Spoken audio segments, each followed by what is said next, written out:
Hey nerds, Farmer Jesse here. Welcome to Growers Daily, your daily dose of ecological farming insight. It is Tuesday, June 3rd, 2025, and today I have a special treat for you. My dear friend, Erin Worrall of Cedar Farm in Virginia, is going to join me today to chat about farming solo, plus starting a farm as a mom from a homesteading background and bringing in help, and actually quite a bit more than that. We covered a lot in this chat. Erin is the best. So let's do it.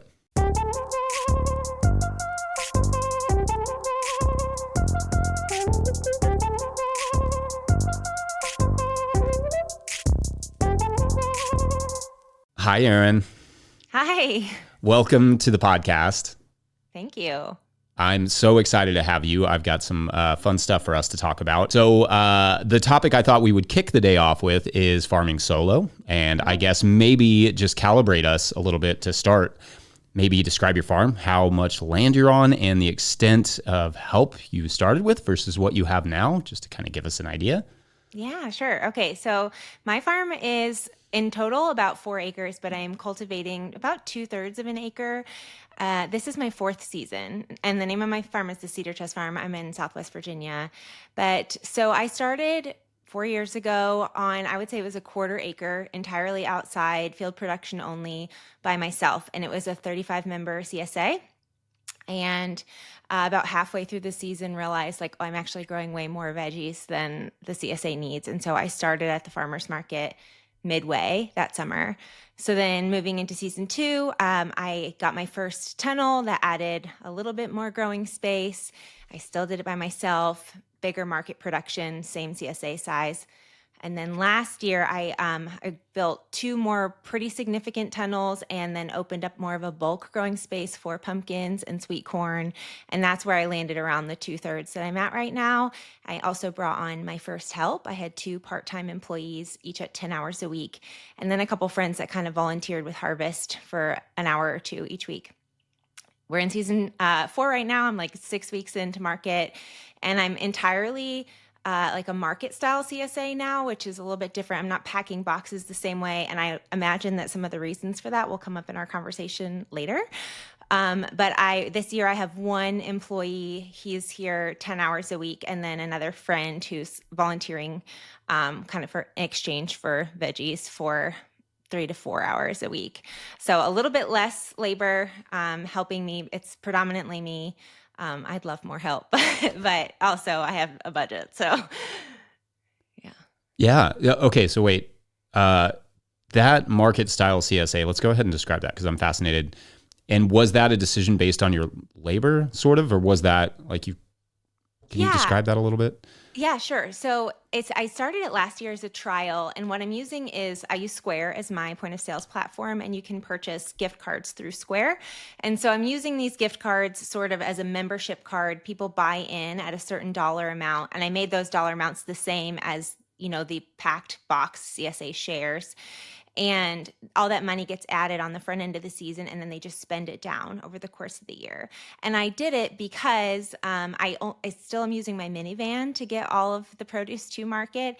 And as the operation has grown and as my popularity at market has grown, my sales have grown, I just was running out of space in my van, and I couldn't logistically bring all of the packed CSA boxes for market pickup along with all of the produce that I was going to sell at the market. And so just for the sake of space efficiency, I was like, if I can bring all these veg in the harvest totes, not in boxes with people's name on them, then I can bring more stuff. And then it turned into, oh, actually, they could just pick what they want and fill their own bag based on that dollar amount. And it worked so well. Everybody loved the flexibility of it. They loved that if they went on vacation, there was like no week to miss or keep track of. And I liked that it saved me the logistics of packing their boxes. And so I moved entirely to that model this year. I'm not packing any more boxes anymore. Yeah, nice. Wash my hands. Okay, so take us back to that first year. You did that first year pretty much solo, right? Like that was just totally you, and you said it was like 3/4 of an acre, 35-member CSA, and then at the end you kind of tacked on. Like, talk a little bit about what that experience was like in year 1. I was really flying by the seat of my pants. I don't think I knew a lot about, I mean, I'd done all the research. I had been homestead scale gardening for several years. And so the production side of things wasn't too big of a leap. What I learned hard and fast is that there are so many ways to be efficient that you don't ever have to consider as a home gardener. And otherwise, you're just going to spend all your time in the garden. I mean, we still do. But uh, yeah, I was mostly just, I made a crop plan and I hoped that it would work, but you're learning how much does one bed actually produce of salad mix? Is that enough or not too much? How often do I have to, start a new succession of something? So it was really a lot of trial and error, a lot of note taking. And I, just for the sake of figuring it out, planted a lot more than I assumed I would need. And that was sort of my buffer. And that did turn out to be true. And that's why I ended up also at the farmer's market mid-season. So you said in year 2, right, that you brought somebody on? Year 3. Year 3. That transition to actually having a little bit of help, what was that experience like in terms of, just your managing your own time or managing their time? Like what was that sort of transition like? Yeah, it was in need of, just practicality, getting everything out of the field fast enough. My harvests were too big for me to manage on my own, but it was also really like a lesson in I have to protect and preserve my body. This is the most important and valuable asset I have on the farm. And I'm all human scale. I don't have a tractor. Every wheelbarrow of compost on every bed is getting moved and, by hand, broad forked. And that's just a lot on a single body. And so that was the biggest thing for me, was just having extra hands and arms that could put in some of that really like the sweat equity, the grunt labor. But it's also just, I'm pretty extroverted person and farming is a really solo task. And so I found that by the time I got to year 3 and the honeymoon phase was sort of wearing off about this like thing I was creating, I really needed and thrived having people also to work alongside me, keep my motivation, be excited, teach new things too. So it really helped in that way as well. Yeah, that's a huge part of it. And certainly no one told me when I was starting out that I should really take care of my body. Not no one, but it wasn't like present of mine. So I'm impressed and encouraged that you actually, that was on your mind so early on. I think part of that is I got into farming a little bit later. I'm in my late 30s. And I think when you're in your early 20s and you're starting a farming career, you can abuse yourself a little bit more. Yeah. Oh, yeah. And you also don't listen to advice when you're in your 20s. You're just like, they don't know. They don't know. So true. I'm curious, like, to dig in a little bit more on that managerial stuff, because one of the things I found with having an employee was like figuring out how to manage my time well so that I was doing stuff while they were being efficient and that I didn't feel like I was just kind of like walking around making lists or like trying, you know what I mean? Like, was there that sort of experience for you, or how did you kind of manage that? Yeah, it's true. When you bring on someone to help, you are spending just as much time thinking about how to use their time as you were when you were doing the time yourself. You know what I mean? You do have to prepare well and make sure you have tasks lined up so that you're getting kind of top dollar for your investment in their labor. I specifically brought the girls on to help me with the harvest. I knew that was going to be the biggest thing. So it was a time of the week when the labor was going to be really specific and I could train them specifically on different crops and then on wash pack. And then they would come a second day in the week after the market. We would do more of those heavy farming tasks. And so, would spend a little bit of time preparing before those days to have, I don't know, the compost ordered or the tools lined up for whatever we were going to do and sort of have a plan for using that time well. But the biggest thing for me was the harvest. And so I scheduled their work time around when I knew I would need that assistance. Yeah, that's good. I heard, maybe it was Ben Hartman or somebody saying that, like, when you hire employees, bring them in to do only things that add value, like very specific tasks like packing produce or selling it, or in this case, harvesting, like those very specific tasks that you need help to do more of so that you can add value to your farm and bring in more revenue. So that's awesome, Erin. We're going to take a quick break. And when we come back, we will get a question from one of our Patreon members, BRB. Today's episode is brought to you by Precip. Precip is billed as the easiest way to keep track of rainfall, and that is true, but it is a lot more than that. Sure, you can open the app and immediately see accurate rainfall totals, but you can also save locations to see historical rainfall totals, wind speeds, and all sorts of other nerdy details. Their radar-based technology means you can ditch the rain gauge. I usually have to do that anyway because the kids find a way to smash it with a baseball bat. You can ditch the rain gauge and start tracking rain and other growing conditions all on your phone. Click the link in the show notes to find out more. Today's episode is also brought to you by FarmRaise. Still using QuickBooks for your farm's bookkeeping? You're wasting time and losing money. Farm finances can be overwhelming, but they don't have to be. FarmRaise Tracks is the all-in-one tool built just for farmers. Manage expenses, prep for taxes, run payroll, and plan for the future without spreadsheets or stress. Just clear, organized insights to keep your operation thriving. Thousands of farmers trust Tracks to make smart financial decisions all year long.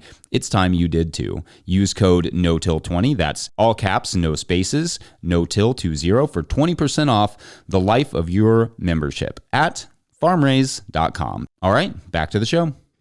If you, the listener, are enjoying this podcast, getting even a small amount of value from it, consider supporting our work over at patreon.com/no-till-growers. I will try to get to questions from everywhere that questions come in, but I will always get to your Patreon questions. Now, today's Patreon question comes from Patreon member Katya, and apologies for how long it took me to get to this one, Katya, but I found the right person for it, I believe.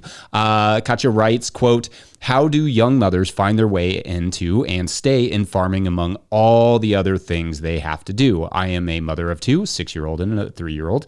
Started a homestead 7 years ago, and I'm ready, knowledge, determination, experience, capital to scale up at least to part-time business, except for that I am not. Is it even possible to find enough mental space and focus to build something like a farming business as a mother being the sole brain of it all? Jesse, would you have a guest in your arsenal who would like to talk about their experience? I mean, specifically starting a farm business at this stage of life, not sustaining it or transforming it when the kids arrive. Likely not possible, quote unquote. Might just be a legitimate, really helpful answer here. Thank you, Kay." End quote. Okay, so Erin, no pressure there. What do you think about this question? What comes to mind? Well, I think I'm the perfect person to talk about it because when I started the farm 4 years ago, my kids, I have 4 of them, were 2, 6, and 9, somewhere in there. So they're now 6, 6, 10, and 13 in year 4 for me. So I definitely relate to this phase of life that she's talking about. And it is exceptionally hard. I think women can do anything. So I'm not going to say no is not the right answer, but I think it's really wise and smart to be thinking about all of the ways that your other responsibilities, whether you're a parent or a partner or you have any other role in your community, is going to be impacted by a business decision like this. Because the reality is a farm is just as needy as your children. And I think I'm imagining that because she is so eager to start this farm business now, it's a big passion. And so it's like this burning desire in you to start something new when you also have sort of this concurrent calling to your family and taking care of your kids. I would say the biggest things are having a partner that's on board. I think she phrased it as being the sole brain. And honestly, the sole brain part was less hard for me than being the sole labor. I still, in a lot of ways, can still be the sole brain. And I think moms are superheroes and they can carry a lot of things mentally. But having support, whether that's a neighbor or a friend that wants to join you on the venture, like you don't have to do it alone. And I would just say that, especially if you're in a season of life where you've got a lot of external needs, having friends that can help you is going to be critical. But yeah. And Katja mentioned, having several years, I think, of homesteading experience like that. You had mentioned that sort of played in. Is there anything you can elaborate on in that, like maybe how that helped or some of the pitfalls that maybe come along with it?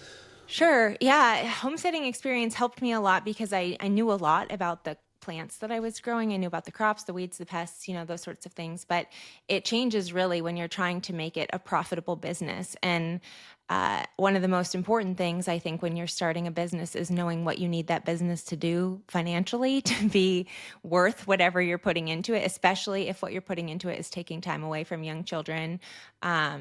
not away. That's not what I mean. Do you know what I mean? But if it's going to be something that you have to hold concurrently. And so homesteading, you kind of have the luxury of things working out when they do and not working out when they don't. And maybe you might grow 50 varieties of tomatoes because you like all of the flavors of them.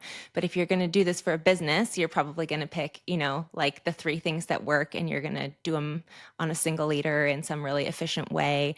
And so you have a lot of knowledge from homesteading, but it is not the same. And I think all of the strategic decision making that you have to do when you're transitioning from this hobby sort of home scale thing to a business it's a lot on your brain and your body. And so you just, doing it with kids, it's just, it's really hard. I don't know what else to say. It's really hard, but I don't think that means you shouldn't do it. Yeah, sure. It's hard for everybody. And, and it's like starting any business, but with a good plan, I think that certainly helps, and some amount of experience from the homesteading. Along the lines of the kiddos, our biggest solution was a trampoline, it turns out, because it's like a giant playpen. But us too. It's the best. I recommend it to everybody who has kids. Trampolines for the win. And in fact, this as a side note, I'm obsessed with the Netherlands, and I spend random amounts of time like just looking at stuff in the Netherlands. And I've never been there, but they put their trampolines, they like bury them. And so they have like a pit underneath them or whatever. And so there's no netting around it, so you can just like run and jump on the trampoline, and there's but anyway, love that idea. But yeah, is there infrastructure? Are there ideas that you've found to be helpful, or, with the children, are there ways you incorporate them into the garden, or are there ways that you kind of keep them occupied from not necessarily, derailing garden work? Yeah. Anything along those lines? Yeah. I mean, people have so many different philosophies on parenting, and there's no right way. Mine's not the right way. But I personally, when I set out to do this, thought, this is my business. It's not my children's responsibility. And so I'm never going to force them to be involved in any way that they're not excited about. They don't have to be with me. They don't have to help. That's just my own personal conviction. And also, sometimes when they do want to help, it's not the most helpful. So I generally tend to farm without my kids unless it's a task that they're going to really delight in and they can't super mess up, like planting sugar snap peas, or they like to help me harvest some things sometimes. The bulk of my farming happens in the summer when my kids are home from school, so they are here at the house all of the time. I'm really fortunate that my partner's job is at a university, and so during the summer, he is working from home.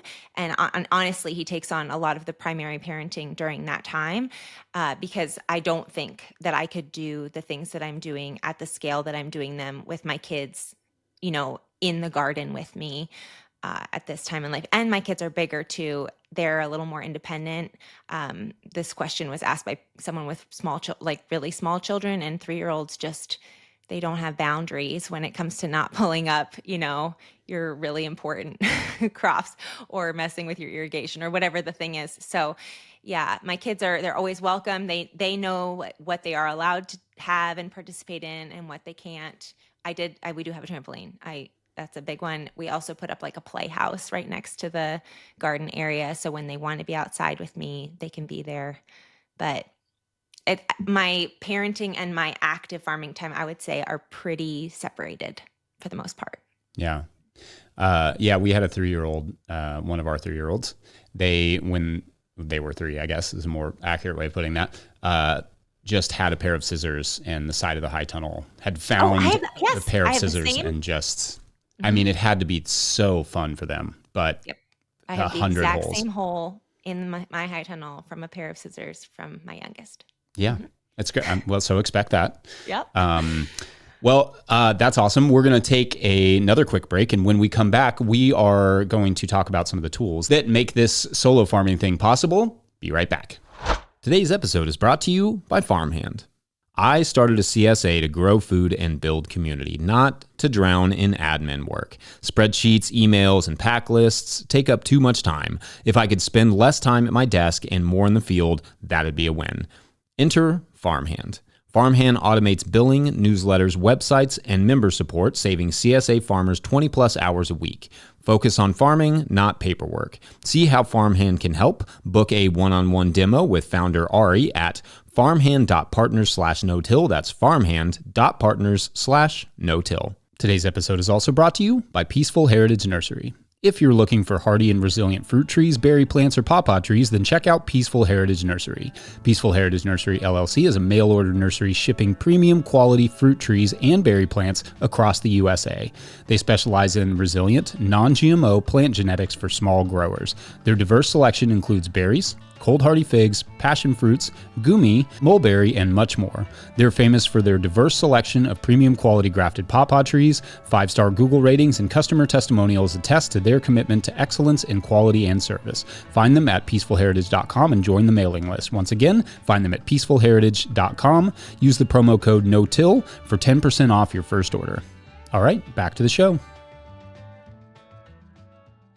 All right, so Erin, when you're farming solo, you have to be obviously like really smart about your time and efficiency. So I'm curious, tool-wise, what are some things that have been super helpful for that? Some of the things that have like done the trick for you in that department, and maybe some that you kind of wish you had.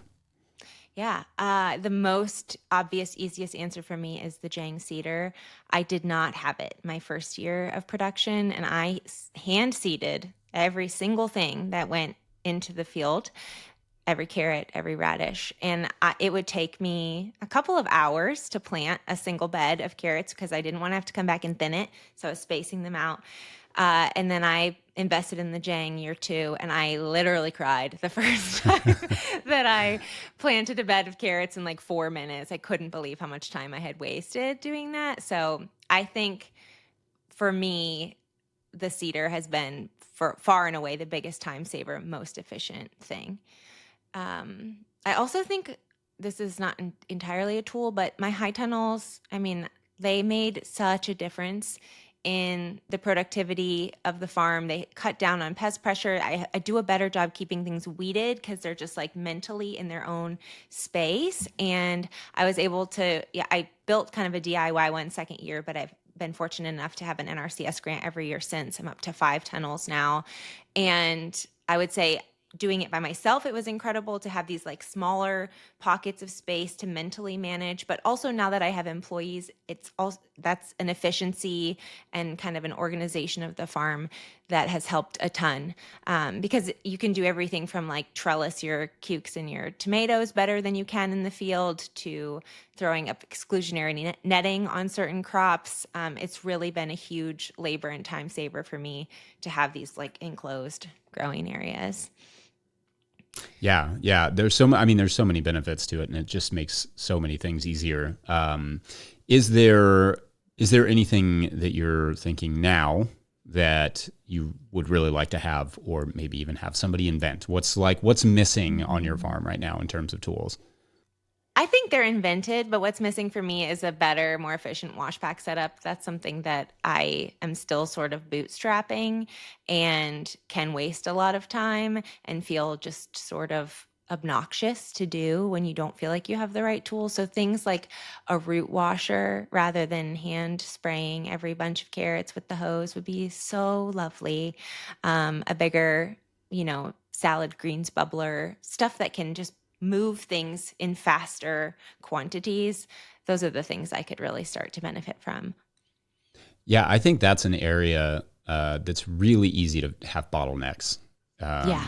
Because I think it gets under designed for for all of us, because you're like, I need to grow food. I can figure the rest out later, because that's what I did. That's what we did. Right. Yeah. And then you get it to the wash pack and you're like, all right, well, at first I'm just going to use these buckets that I have. And then you buy like a hand spinner for your salad mix, whatever. But that becomes a very significant portion of your time is spent just literally washing and packing things. Yeah. It also makes such a huge, oh, sorry. No, go ahead. It also just makes such a huge difference in the quality of your product. Like the length of time that your salad mix can last is greatly impacted by how well you processed it. And that comes down to like customer satisfaction. It really does matter a lot. One question I had in regards to the Jang, you mentioned that being like just, completely a game changer for you. Did you anywhere in that period try the Earthway either? Because I get this question a lot, like, is the Jang a necessity over the Earthway? Or you just kind of went straight to the Jang? I went straight to the Jang. People ask me that question all the time too. I have never used another cedar. I just heard enough experienced growers that I really admired their operation saying this is the one that you're going to wish that you had and it's worth it. And so rather than kind of making this smaller investment before working my way up, I was like, I'm just going to do what I want at the beginning.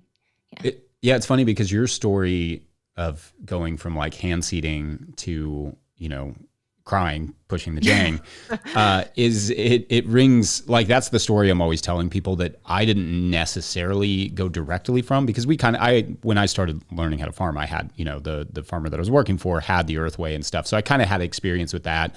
And then I definitely could see how much better or more, efficient, more easier to push, all those things that the Jang was than the Earthway. But I didn't have necessarily that experience of going from like literally hand seeding a bed of carrots to pushing the Jang through, which would have been incredible. So yeah, I mean, I think it's nice to have that anecdote to be able to tell people, but also like there are tools like that and in that you experience, like you're going through something, you're cultivating or you're seeding or whatever, and it's very slow. And there are tools that can improve that process, but there is some value to having gone through it the hard way to begin with, I think. Mm-hmm. Yeah. I thought of one other thing that I would love to have. Sure. When I'm thinking about, so philosophically, right, when you're farming solo, so much of your farm can just become your life. And I think as I've become a healthier person who is also a farmer, who also farms at my home, it's been as my mind has changed about like separating my farm business from me as an individual and like creating some distinction there. And so one thing that I'm working on this year is moving my farm transport out of my personal vehicle.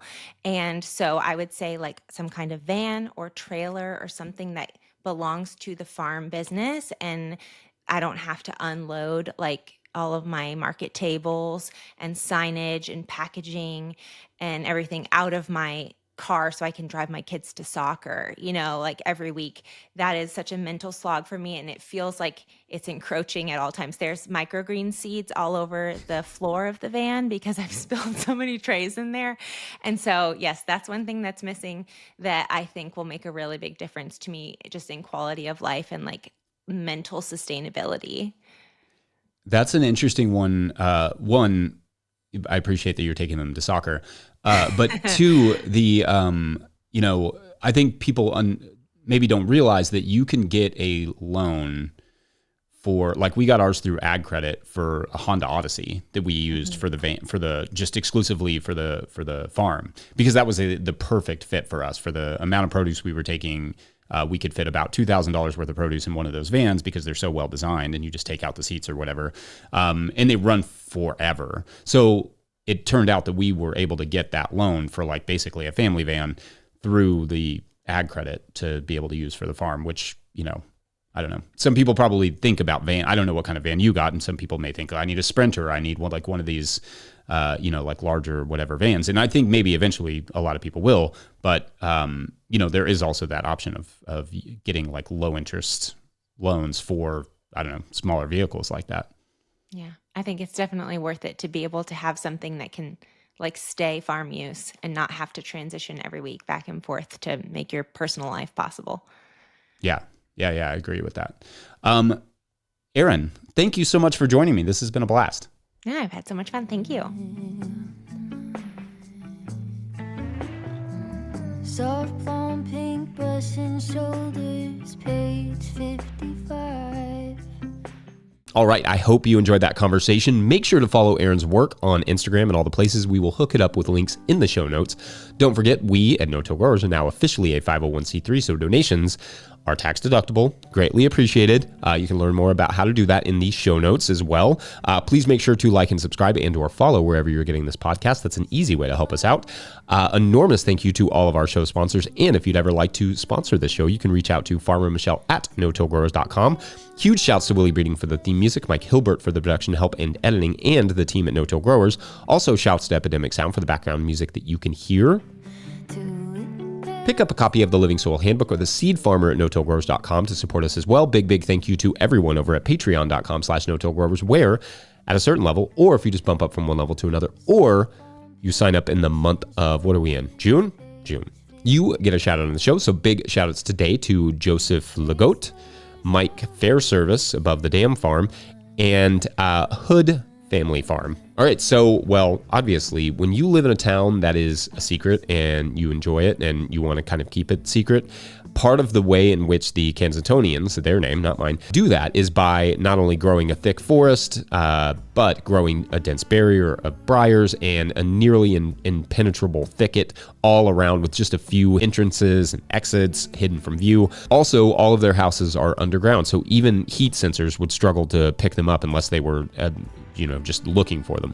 The townspeople have also purchased all the surrounding land, which they coyly rent out to sunflower farmers who couldn't care less about the, rocky, mysterious thicket because of the excellent price they get on the rental land around there. They couldn't care less at all. They couldn't care less, that is, until one farmer fell asleep at the wheel of his tractor and drove right into town. Just not a town he knew existed. And that is for tomorrow on Visiting the Kansatonians. Visiting the Kansatonians. Sure. All right. Thanks for watching and or listening. Shouts to Erin for joining me. We will see you tomorrow. Bye.